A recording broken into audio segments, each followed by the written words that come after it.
کہ تیری کمیٹی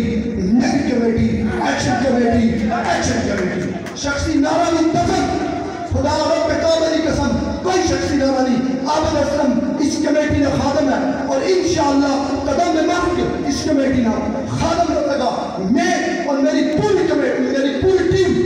میں اگر نائن آور بہت لمبی فہرست ہے کم پیشی 100 نوجوان اس کمیٹی نے مسجد بلے کا حافظ اور صرف ایلی کے اوئی ممبرن فیلی سمانی نا بچہ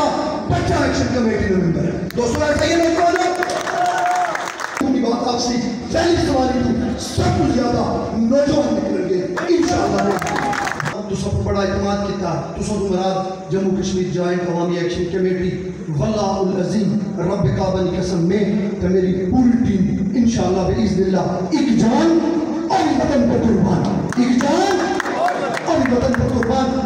سلام علیہ فضل و کرم سول سوسائٹی میں لوگوں کی وکلا کی ڈاکٹر صاحبان کی اساتذہ اکرام کی میرے نوجوان اسٹوڈنٹ کی ایک بچے اس ریاست نے کی میری طرف سلام ہے چاہے وہ کونسلر ہو چاہے وہ کسی بھی سیاسی جماعت نہ تعلق ہے لیکن جس طرح جاوید ایڈوکیٹ سے واقعہ کہ جب کمیٹی بنی پھر ساری سیاسی جماعتاں فنش آپ چکا دسو فنش ہو یا نہیں ہو گیا الحمدللہ ثم الحمدللہ اور ایسا بھی آرگینز نہیں امین صاحب کہ ایسا ہونا سیاسی لوگوں نا یا سیاسی جماعتاں میں احترام نہ کرنے واللہ العظیم سارا یاد پڑھنا ہے کہ ایسا ہونا عزت مجرور نہ کرنا اور انہوں کی دعوت دیا تاکہ جس طرح میرے کونسلر بیٹھے رہے عمران صاحب آئے قطر تو آئے مسکت تو آگے بیٹھے رہے اس طرح بے شمار سارے کونسلر حضرات الحمدللہ سارے درمیان موجود اختر لاوا صاحب اجبال نہیں کر سکے انہوں کو نماز باقی جس بھی مقرر دل نہیں اس کو نماز میں فوراً تو پہلے صرف 5-7 چیز ہم سے پڑھ کے سناؤں گا